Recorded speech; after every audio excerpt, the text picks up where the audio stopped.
Fish won't eat your fly for tons of reasons. Maybe you picked the wrong size, or you're wearing the wrong socks today, or you forgot your semi-annual offering of 2 used zebra midges to the river gods. But there's a surprisingly common reason that fish won't eat your flies, and it doesn't have anything to do with superstition or even how well you've matched the hatch. Fish ain't going to eat unless they feel safe. If you get too close and spook the fish, they're going to lock up quicker than mom throwing a lid on the cookie jar. So, this week on Untangled, we'll look at how you can stop spooking fish and start putting more of them in the net. This is Untangled, fly fishing for everyone, presented by Ventures Fly Co. Hey everybody, welcome to it. This is Untangled, and I am your host, Spencer Durant. I got a little story for you to start the show off this week, so grab your Diet Coke, your Goldfish crackers, lean back in that armchair and get comfortable. So we're going to be here for a minute while we spin this yarn. No, it's not that kind of a fishing story, but I do think it will illustrate some of the points we're going to talk about today. There's this river by me, and I float it pretty frequently, and this spot just gets hammered with people probably 8 months out of the year. There's a lot of folks there, and then once it gets cold, like it is now, the folks with more sense than I have don't go fishing when it's this sneaking cold outside. And even when there's not a lot of people out there on this river, these fish, they're so used to seeing people, they're so used to seeing boats, that the fish can spot a drift boat from like 100 yards away, maybe even 200 yards away. And the last time I fished it, we came around this bend to this enormous pool. It's this gorgeous piece of water, and there's always a few fish rising in this pool. Pool's probably 100 yards long, maybe a little bit longer or shorter. I'm not that great at estimating distance, but we come into the head of the pool, and I can see all the way down at the tail, there's some fish rising. Now, none of them looked huge, but they were enough to get me excited, and I love to catch fish on dry flies, so I got my dry fly rod ready. I stripped out enough line to make the cast. I made sure it wasn't going to catch on anything, made sure I had floating on my dries, and my buddy got the boat to within about 30-ish yards of the fish. So we're 90 feet away, and I'm not about to cast at that point. I'm no lefty crab. I'm not bombing a 90-foot cast downstream to rising fish. I'm not that good. Maybe someday when I grow up, I might actually be that good, but I'm nowhere near that right now.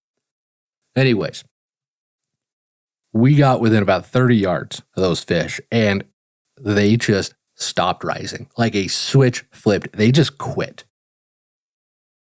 So I was a little upset because I wanted to catch my dry fly fish. Put the dry fly rod away. We sat there and we waited for them to come back up for a minute, but they just didn't. So I put the dry fly rod away, and we float out through the end of that pool. They were rising right at the tail, so we were very close to the end of it anyways. Float out through the end of the pool, down this short rapid, and then we post up on this island, dropped the anchor, and got out of the boat so we could fish these runs. We're maybe 50 yards downstream from that pool, so we're not very far away. And I look back upstream, just curiosity getting the best of me, and sure enough, there's fish rising in the tail because we were far enough away. there wasn't a boat in their line of sight anymore, and then they said, oh yeah, we're good to go. Let's rise again, buddies. And, you know, they're giving me the middle fin, just looking all sorts of smarmy about it. And this is an extreme example of what happens when fish get spooked. When something in their environment is just not right, and they just stop rising for a minute, or they stop feeding for a minute. It's not always this dramatic. It's not always you get within 30 yards of them and they stop. But that same process plays out everywhere, even when you're not seeing the fish, even when they're not rising. If they're just feeding on nymphs underneath the water, that same process of fish spooking plays out on every river. Now, here's what I mean by that. If you get too close to a run, a riffle, a pool, or anywhere else where the fish are holding, if you get too close to that, it's a surefire way to put those fish on edge. They may not dart away immediately to deeper water. You might not see them immediately move. But if the fish can see you, it almost immediately puts them into the opposite of fight or flight. Sort of like, you know how ostriches will bury their heads in the sand where they're getting chased by a lion because, wait, there's ostriches in Africa, right? I sure hope so. Otherwise, I'm going to sound like an idiot. But at the risk of that, we're going to roll with this, okay? Ostriches, they bury their heads in the sand because they think, well, if I can't see the lion, he can't eat me. And then the lion eats the ostrich foot first instead and finishes off on the head. And that's a little gruesome to think about. But anyways, point is, they're not safe, even though they think they are. Trout, I feel like they react almost the same way, where they just hold still. They don't dart away. They don't bury their heads. They just hold still, and they think, well, if I don't move, Durant can't see me. I fooled that sucker again. Well, no, I can still see you down there, Lenny. I just know you ain't eating, okay, because I got too close. I put you on edge. And more than fly choice or casting or getting your flies to the right depth, I think a lot of anglers are inadvertently spooking fish, and inadvertently spooking fish very well could be the number one reason that trout are just ignoring your flies. They're not eating. They're just not willing to participate. It's not because your rig is wrong. It's because you probably already let the fish know that you're there, and now they're on high alert. Now they're more than likely not going to eat when they get put into that state of mind.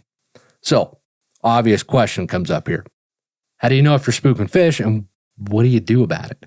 You just stand all the way back and go river runs through it with shadow casting and hope that works? Well, in some cases, it is going to be obvious. If you walk up to a run, a riffle, or a pool and the fish scatter, then yeah, you've spooked them. And they are going every which way. And by the way, if you're not familiar with what I'm talking about when I say runs, riffles, pools, I'm talking about places where fish hold in the river, different habitats, different river types. We actually have an entire ebook dedicated to learning how to recognize and read the different water in a river so you can identify, hey, this looks like a place where fish are likely to hang out. I'm going to put my flies right there. It's a pretty good little resource. It's completely free as well. So I'll throw a link to that down in the show notes or a QR code here on the screen for those watching the video podcast. If you just want to check that out and get familiar with what runs, riffles, and pools are. Now, in other cases, the fish aren't going to scatter, and it's going to be a little less obvious that you've spooked the fish.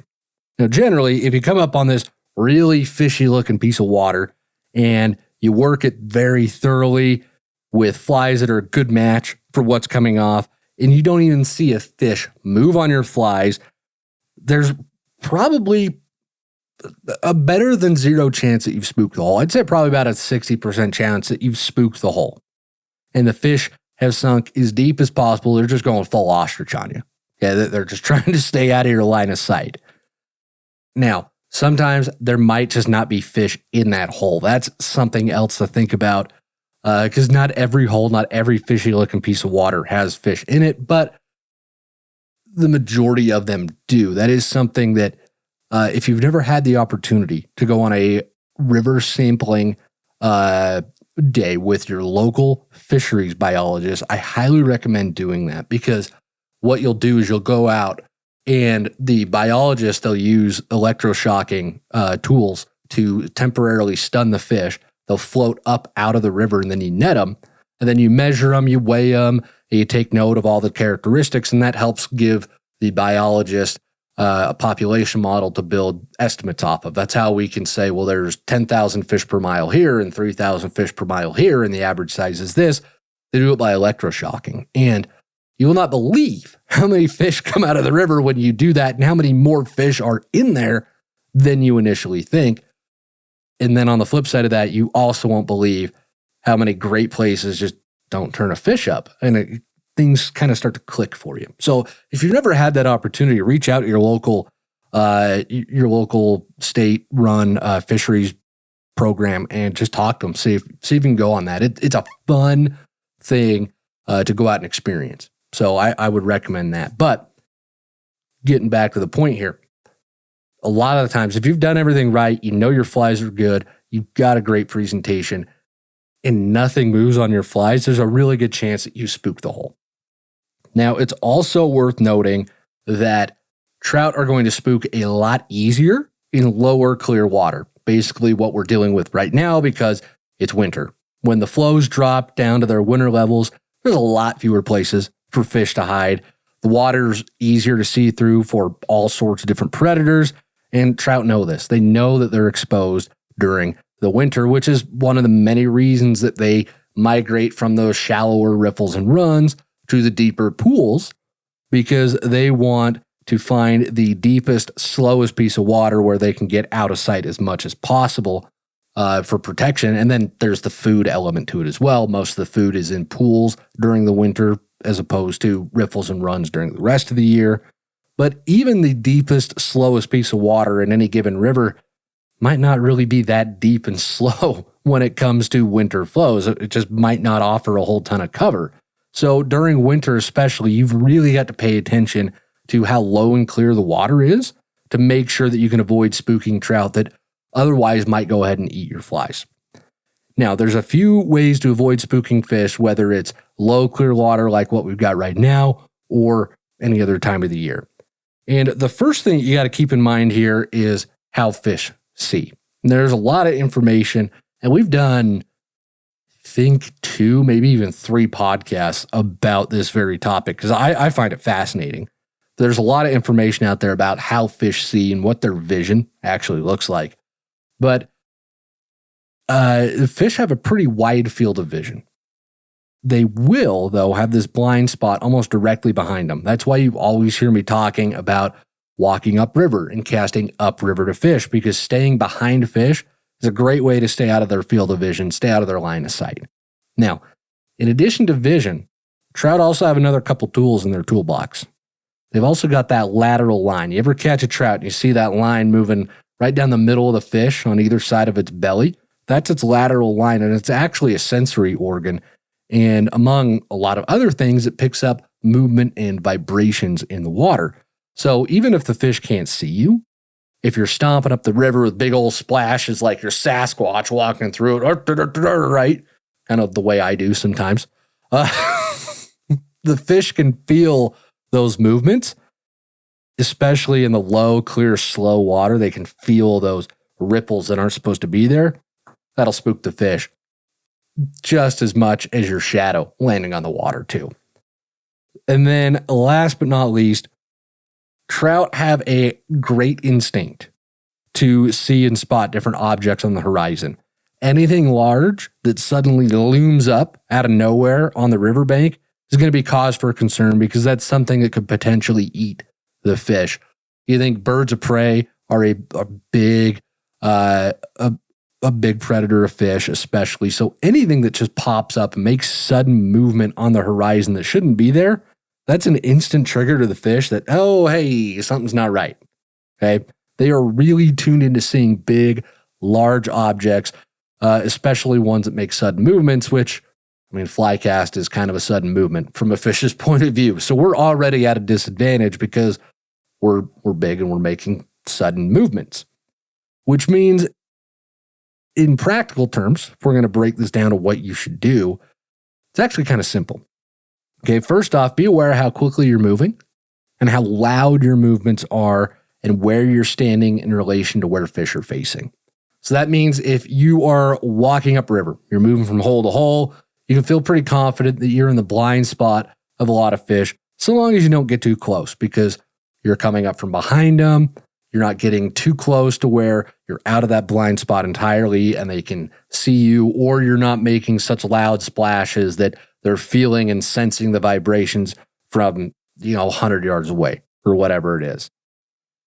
If you can start getting off to an angle at each hole because you're trying to make the right angle on a cast, you could potentially get into a trout's line of sight. So that is one thing to look at, is being at an angle is not always the best. It's usually really good for presentation, but it's not always the best for not spooking the fish. And I'll get to that in a minute.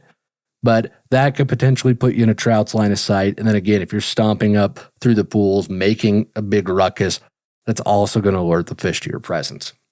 So what I like to do is I like to walk up slowly and carefully, and this is something that I still suck at. I will readily admit that I am not great at practicing what I'm preaching here because I spent so many years, especially I grew up doing Boy Scouts and running around the mountains all the time with my friends, and we didn't know any of this stuff. We just ran up the rivers and caught fish and had fun. We didn't think about it. We didn't dissect it.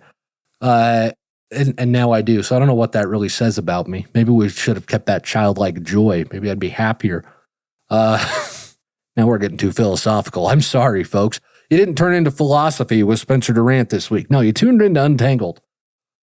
But anyways, point is, I'm really used to just making more noise and just kind of going through it pretty quickly because that's what I always did. I still have to force myself to slow down, watch my movements, watch how I'm acting, and that more than anything else makes a difference for me. But it is tough. So I fully acknowledge how tough that can be sometimes. So I'm going to walk up slowly and carefully in the river. And then I like to plan out where I'm going to stand before I start casting. If I can't be directly behind the line where I want my flies to drift, then I make sure I just add a little bit of distance between where me and my flies are going to go. So if I get up to a spot and I think, oh, I'm going to stand at like this 45-degree angle and cast up there because if I stand directly behind where those fish are, there's a tree that's going to eat my flies. That's a valid concern and a very common reason we've got to change our angle. That's fine. I personally just make sure I'm standing a little bit further back than I would if I was directly behind the fish. I just try and give myself even more room before I start getting too close to where the fish might see me, might spook, might sense me in any way. I just try and stay further back if I'm going at an angle to the fish. Now, in cases where you are nymphing some deep, long runs and you're casting across the river instead of upstream, because a lot of our nymphing happens that way, and that's a lot of what we're doing right now in the winter.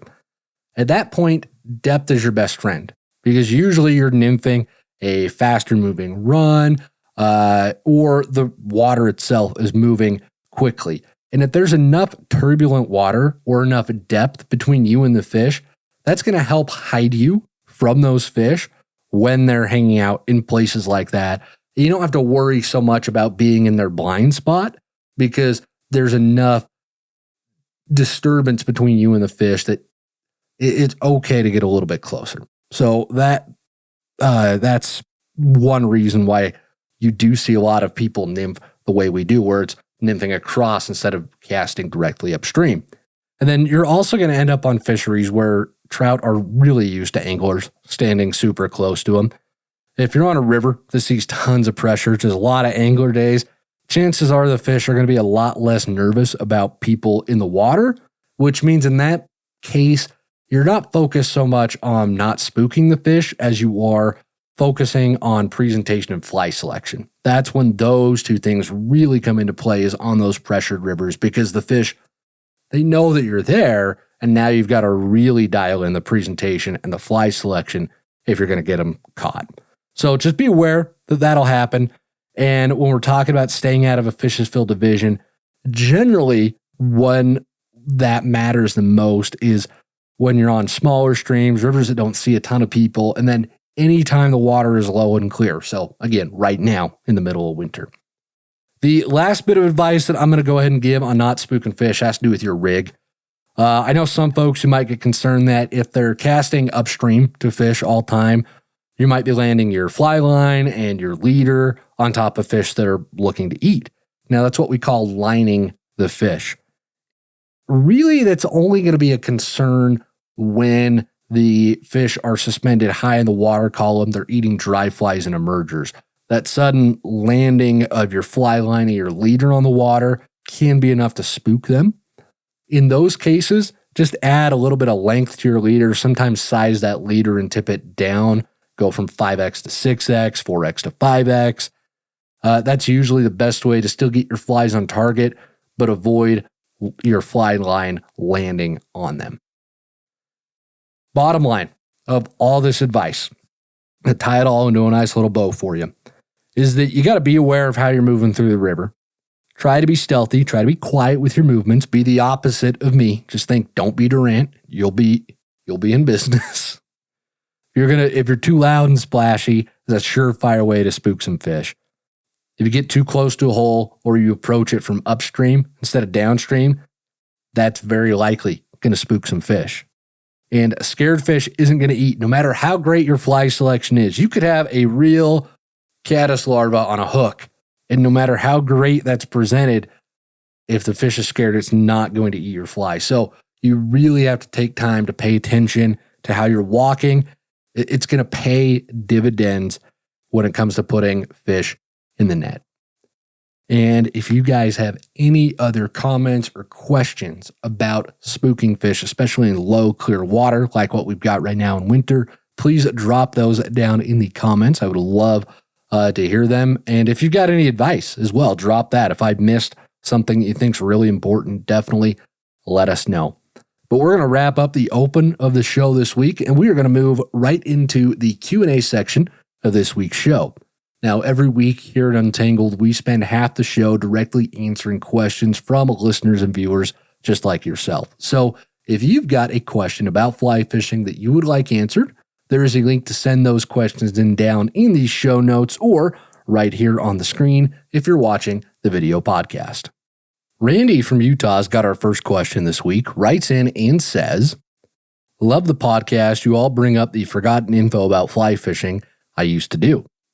This is very helpful to me. Thank you for that. I'm somewhat an advanced fly fishing guy. Been fly fishing for 35 plus years. I've always used a 9-foot 5-weight fly rod for dry flies and indicator nymphing. I've got a 3-weight Euro rod and a 7-weight streamer rod and also a 9-weight pike rod. I'm looking at a 10-foot 4-weight rod to replace the 5-weight I'm giving to my son. My question is, will the 10-foot 4-weight rod perform like my 5-weight rod for these fish here in Utah?" Randy, it's an interesting question. Thank you. And thanks for the kind words about the show. I really appreciate it. First off, where you're fishing is not going to impact whether your 5-weight feels like a 4-weight. So you don't need to worry about whether your 10-foot 4-weight is going to feel like your 5-weight in Utah. It's going to perform like a 10-foot 4-weight regardless of where you're fishing. Now, here's the skinny on fly rods. I've reviewed probably close to 100 different fly rods at this point. Done it for more than a decade now. And I own a few 10-foot rods of my own. I've got an 11-footer in there somewhere. I think I even have an 11.5-footer that's not a spey rod. It's a Euro rod. And one of the rules about fly rods is that longer rods are going to be heavier and a lot less accurate than shorter rods. That's just, you can pencil that in. So a 10-foot 4-weight is going to be heavier and it's going to be less accurate than your 9-foot 5-weight almost every time. If your 9-foot 5-weight was a Walmart special and you bump up to a mid-price 10-foot 4-weight, then it might end up being lighter and more accurate than that Walmart special. But in most cases, that shorter rod is going to be lighter and more accurate than the longer rod. Okay. Shorter rods are more accurate because shorter fly rods have less side-to-side movement, which we call oscillation, during the fly cast. Now, that oscillation makes the rod tip move in tiny little circles as it's going back and forth between each casting stroke. And you don't want that. You want your fly rod tip moving in as straight a line as possible, because any time that the tip of the rod doesn't move in a straight line, you're going to lose some accuracy. Now, every single fly rod on the market has some oscillation, even the stupid, crazy, expensive ones. They have markedly less than a lot of the other rods, but they still have a little bit. Okay, that's a lot of the big advances in fly rods lately have come in stabilizing the blanks, making them more stable so they don't move side to side during the cast as much as some of these cheaper rods will. So right off the bat, you are going to lose accuracy with your 10-foot rod because the longer rods have more oscillation than shorter rods do.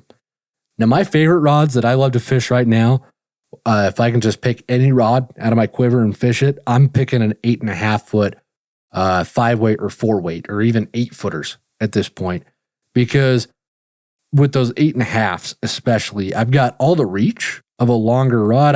I can reach out and I can high stick through a lot of pocket water, but chopping that 6 inches off of a 9-foot rod gives me just a little bit more accuracy. And you'd actually be pretty amazed at how much more accurate that 8.5-foot rod is compared to the 9-footer, but that's a whole other discussion.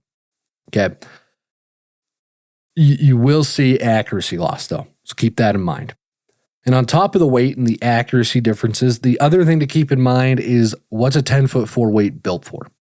Is it built for the same all-purpose fly fishing that a 9-foot 5 weight is? The 9-foot 5 weight, that's the 30-06 of the fly fishing world. If you hunt at all, you know that 30-06 is you can't go wrong picking the 30-06 if you're hunting elk, deer. It'll kill moose with a well-placed shot, antelope. It'll be great at it. It really is just fantastic. It's just about any and all big game in North America. It's hard to go wrong with a 30-06, and it's hard to argue with the history of the 30-06. Same thing goes for the 9-foot 5 weight. But popping out a 10-foot 4 weight, it's a lot like getting a 25-06 for hunting instead of the 30-06. The 25-06, it's great. It has less recoil. It's a slightly smaller bullet. It's going to shoot really flat, really awesome on deer and antelope, especially if you're hunting out on the plains more than up in the mountains. It's just going to go out there and just be a nice flat shooting round. But the 25-06 is probably a little light for elk and moose. Now, with a well-placed shot, you can certainly knock one of those critters down, but you're not going to have the range, you're not going to have the margin of error for the bigger animals that you would with that 30-06 if you're going out with that 25-06 instead. So it's that same idea when you move to a rod outside of the 9-foot 5 weight configuration. Something like 70% of all fly rods sold in America are 9-foot 5 weights. And all these other rods, they're specialty rods, for lack of a better word. You buy your 4 weights and your 3 weights for dry fly fishing. You buy your 6s and your 7s for streamers and heavy indicator nymphing. 8s and above are they are almost dedicated to saltwater fishing, with the exception of carp and pike rods and muskie rods and bass up there as well. Your ultralight rods, your 0s, your 1s, and your 2s, those are really reserved for tiny, tiny water in the high country, a lot smaller fish. But your 5 weight, your 9-foot 5 weight in particular, that is dialed in to be able to do dry flies, nymphs, smaller streamers, all of that within the realm of possibility for most trout on most rivers. The 9-foot 5 weight is just built to handle all of that.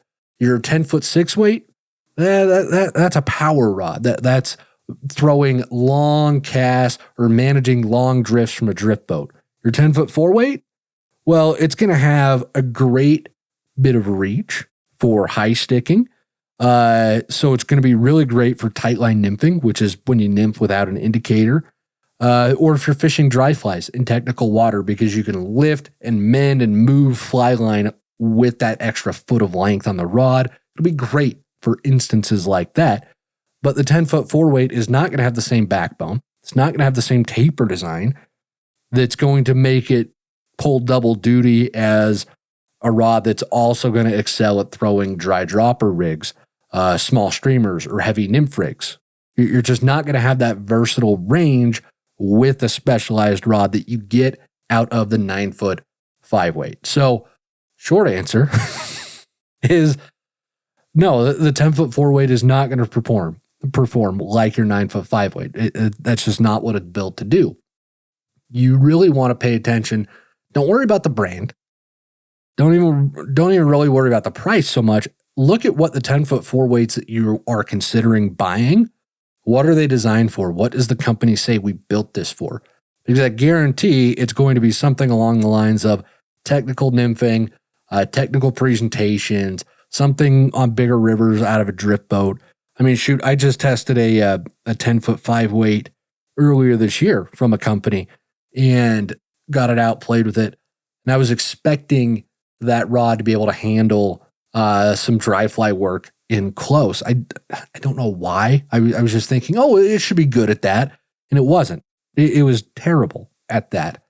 But as soon as I took it out on a drift boat and I put a heavier dry dropper on it, that rod sang. I couldn't believe how much better it performed. So a lot of these rods are built with a specific use case in mind. So you want to pay attention to that more than anything else when you're buying a new fly rod is, I want a rod that's going to do X. Find a rod that's built to do it. Don't look at, well, I want a Winston or I want a Sage or I want an Orvis. First off, you should want a VFC rod. And those are coming, by the way, so stay tuned. But, all jokes aside, find the rod that's built to solve the problem you're facing. But hopefully that makes sense. I appreciate you letting me. I could do a whole show on rods, and I have in the past. I love talking fly rods. So I appreciate, though, you sending the question in. Thanks. Levi from Colorado's got our next question, writes in and says, "Hey, Spencer, love the podcast. I tie my own flies, but after I catch 4 or 5 fish, they start to fall apart. Is there something I might be doing wrong? Any tips will be helpful. Thank you." Levi, good question. And yeah, you're probably tying on a cheap vise with cheap materials, cheap bobbin, cheap thread. If you want to tie flies and you don't want to fall apart, you got to be ready to write a check for at least 5 large, 5K. You got to drop that minimum on fly tying supplies, or else you'll be lucky to get 1 fish out of it. I'm surprised you're getting 4 or 5 fish out of a fly at this point. If you haven't made that kind of financial commitment that shows, hey, I'm serious about this, okay? I've got a gold-plated vise. These flies ain't going to fall apart for at least 8 fish. Obviously, I'm kidding around. Just want to make that very clear. You don't need to spend that kind of cash. And it almost certainly doesn't have anything to do with the materials you're using, but how you're using them, okay? And I had this problem too, a bunch. It drove me nuts.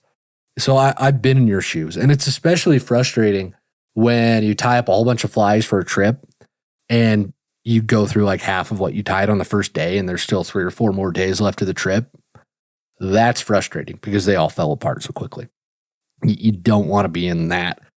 You don't want to be in that situation. Now, biggest culprit of my problems with my fly durability, and I don't know if this is your issue as well, but I think these are probably the biggest culprits for a lot of folks. But, this is what I experienced personally. And that is that I wasn't securing my materials properly to the hook. So, example, I would tie an elk hair wing in on an elk hair caddis, but my thread wraps on the elk hair were too loose. So the hair would pull free, it'd fall out, it'd spin all the way around the hook after like 1 or 2 fish. So once I learned how to make tighter wraps, and honestly, I switched from, I really don't use a lot of UTC or Danville thread anymore. I switched over to GSP thread, which I can't remember what GSP stands for. All I know is it's super tough and super durable, and it's really hard to break. So I like it for that reason. So I switched to GSP thread, and I was able to really cinch my materials down on the hook and get them to stay in place and get them to be secure. And once I started doing that, it really started to become less and less of an issue. So this also goes for any kind of hair material for wings, your hackle, anything that you've got to secure in place. Make sure your thread wraps are nice and tight. You're getting them very securely on the hook. And speaking of hackles, real quick, if you're tying up a fly that's all hackle, like the Griffith Snap, for example, I will actually lay down some head cement or super glue, and I will wrap my hackle through that. It doesn't affect the way the hackle fibers stand up at all, but it does lock the stems in and helps those stems not pull free. Because usually when my hackles fall off my flies, it's the stems that pull free or break. So if you can find a way to secure them nice and tight with that super glue or head cement and just wrap your hackle through it, it's a really solid way to do things. You can do that with other materials too. I do that with anytime I'm tying with peacock herl, because that stuff is so brittle. It breaks so easy. If I'm doing it on a Prince nymph, for example, I will lay down super glue or my head cement and then wrap the peacock herl through it. That's not going to affect the way the peacock herl looks and moves in the water. It's not going to change the buggy appearance of the fly at all. It just locks it in place. I mean, shoot, I'll even do that on my Frenchies, where I'll lay some head cement down in the hook and I'll wrap the pheasant tail fibers through that and then secure it when I'm making the bodies of those flies. It just keeps those fibers from pulling away and breaking. That's also why you see a lot of these patterns with the delicate materials. They use wire and they counter wrap the wire. It helps keep things in place, helps them not take as much damage and abuse in a fish's mouth or in your fingers when you're trying to get them out of a fish's mouth. And then in that same vein, make sure that you're using head cement on your flies. Don't skip that step. I used to just whip finish and call it good, and then they'd come unraveled super quick, and I get so mad. Well, I tried all these knots. Well, my whip finishes weren't great. They're still not perfect. Even with the tools, sometimes I don't get them to lay right on the fly sometimes.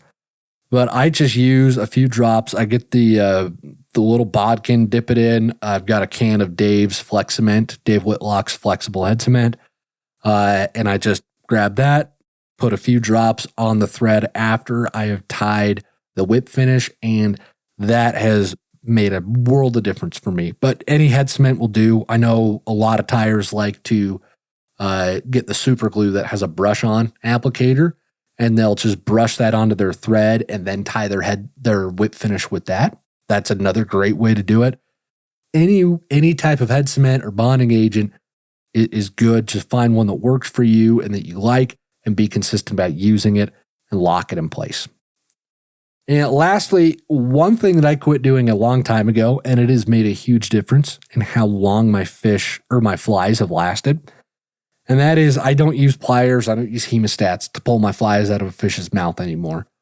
The exception being if a fish just swallows it and it's way down at a place where I can't reach, I can't get my fingers in there, I will usually just cut it, to be honest, because I don't want to rip a fish's mouth apart trying to get a fly out. The hook will rust out and fall out. The fish will be fine. I'll cut it. It's a lot less damaging to leave it in there than it is to rip their whole mouth apart. That's almost a death sentence on them. But anyways, I don't use pliers, hemostats to get my flies out anymore. I just work them free with my fingers, because you grab those flies with the pliers and the hemostats, that's going to beat up the material of your fly. No matter how careful you are, sometimes you can't grab it any other way. You're just going to really work through all the material very quickly. So that's another point in barbless hooks' favor, honestly, because a lot of times the barbless hooks just pop right out of the fish's mouth as soon as you get them in the net and you let the tension off of the line. So you're rarely even touching those flies. It helps them last just a bit longer. So hopefully that answers your question. You got any more feed or follow up on that for me? Definitely let me know. Appreciate it. Jonah from Alberta has our next question, writes in and says, I'm thinking about changing to barbless hooks, but some things I've been thinking about are, what about dry droppers and double nymph rigs? Will the bottom fly slip off since I tie it off the bend of the hook? Will I lose more fish on barbless? Jonah, good questions. Get a lot of questions like this. So I appreciate you sending it in so I could address it. I talk about barbless hooks. I talk them up all the time. That's what I use. They're my personal favorite. And I do hear from a lot of people that they're worried about switching to barbless hooks because they are worried about their droppers sliding off the hook if you tie your dry dropper rigs off of the bend of the hook instead of off of the eye of the hook. And I've actually done an entire episode about that. I can't remember what it is off the top of my head. I apologize. But I've done a whole spiel about how I believe you should tie your dry dropper rigs and your tandem nymph rigs off of the bend of the hook instead of the eye of the hook, because I think it gives you a more realistic drift and presentation. But again, that's a whole other discussion. So we're just going to assume that's what a lot of us are doing. And I can count on one hand how many times I've had the dropper slide off a barbless hook. It's not a problem I've run into with barbless hooks. I just use a regular old clinch knot, not doing anything fancy. So it's literally everything I recommend here on the show. That's what I do. Now, I know Well, I shouldn't say I know. I suspect I'm in the minority here because we get enough questions and feedback about it that it's probably this pervasive thing that happens and people hear about it. So they're rightly worried about it, but it doesn't really happen to me. And so it's hard for me to say, well, I worried about it, so I did X to fix it. It just doesn't, it's not something I've had to troubleshoot yet. And, maybe I say this enough, I should knock on wood because it's going to happen to me tomorrow when I go out fishing. But I personally just wouldn't worry about it. I would just go ahead, go to Barbless hooks, tie your droppers off, and I think you'll be fine. But if you do end up in a situation where the droppers do start sliding off your hooks, and you lose fish, you lose flies, and you're really frustrated at that Durant guy on that podcast, he doesn't know what he's talking about. Well, what you can do instead is just buy regular barbed hooks, put your rigs together, and then crush the barbs with pliers before you start fishing. It's one more step, but it takes like 10 seconds to do it. It's not a big deal. It doesn't hurt the hook at all. And even though that barb is crushed, it's going to go in and out of the fish, in and out of your clothes, in and out of you a lot smoother. You're not going to have that barb to catch things on, but there's still just this little bump left over from the barb that it will stop the droppers from sliding off the hook if you do it that way. And that's actually what we do here at VFC. That's what we recommend. We get a lot of folks asking why we don't tie our flies on barbless hooks with how much we recommend them. We really just recommend, crimping those barbs, because the other part of it is too, you can't always find barbless variations of the flies that you want to fish, or if you tie, they don't make barbless hooks in every single size.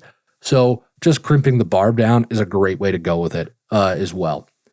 Now, as far as losing more fish on barbless hooks, you will if your fish fighting technique isn't up to snuff. When you're fighting fish on a fly rod, you've got to keep tension on the line constantly, or else that barbless hook is going to slip right out of the fish's mouth. Now, with barbed hooks, you've got a little bit of room for error. Not much, but a little bit more.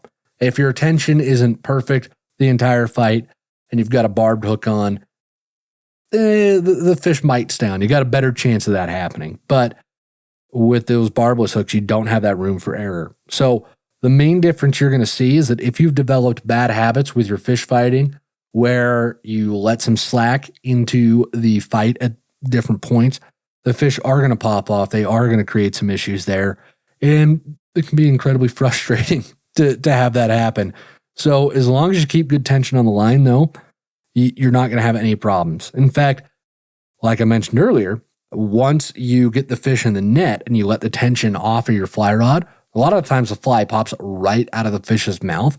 It makes catch and release that much easier. It's a really slick way to do things. So appreciate the question, though. Thanks for sending it in. And that is going to do it for the Q&A portion of the show this week, folks. But don't go anywhere, because we've got the Live Real Life moment coming right up. Every week here at Untangled, we end the show by sharing a story and a picture from folks out there in the VFC audience who are living real life. We love to see the adventures and to hear about everything that y'all are up to out on the water. So if you've got a Live Real Life moment that you'd like to share, there's a link to send those in down in the show notes or right here on the screen if you're watching the video podcast. And this week's Live Real Life moment comes to us from Sebastian. First off, thank you for the masterclass. I've been wanting to drop the spin rod and go 100% fly for years, but leaned on the spin gear as a crutch. Watching the masterclass was the kick in the butt I needed, and I'm so glad I did. Since going only on the fly, I've got rainbows, browns, cutties, brooks, bowls, and northern pike. Yesterday was the 2-year anniversary of my best friend passing away. As I needed to clear my mind, I headed out to the river. Just last week, it was minus 32 Celsius, or gibberish units, as Spencer would say. That's negative 26 in freedom units. Yesterday, however, it was a balmy 17 degrees, is 63 degrees for you. So I went out to the river, tied on an nymph rig, squirmy on top, and a size 18 zebra at the bottom. First spot didn't pan out, so I drove downstream about 20 minutes to a provincial park. Walked around a bit and found a really nice piece of water. First cast didn't sit right, pick up, roll cast into the spot I wanted, one mend, and boom, indicator down and fish on. The thing was fighting like heck, didn't take long. I saw the first flash and I knew right away it was a big rainbow. He took the zebra. As I was wading in knee-deep, fast-moving, frigid water, I took a quick pick of it in the net and let it go. Right away, I sent another cast, exact same lane, and boom, 2 men's, boom again. Second fish was just as big and took the worm.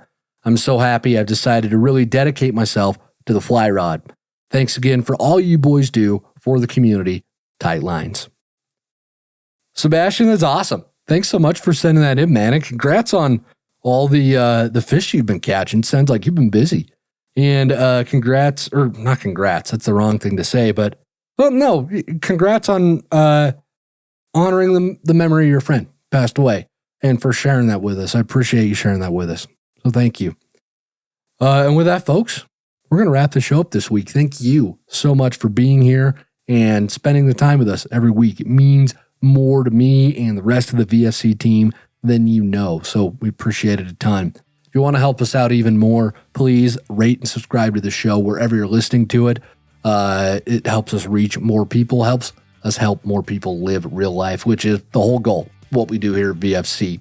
And until next week, everybody, get out on the water, enjoy yourselves, find some fish, don't freeze, and live real life.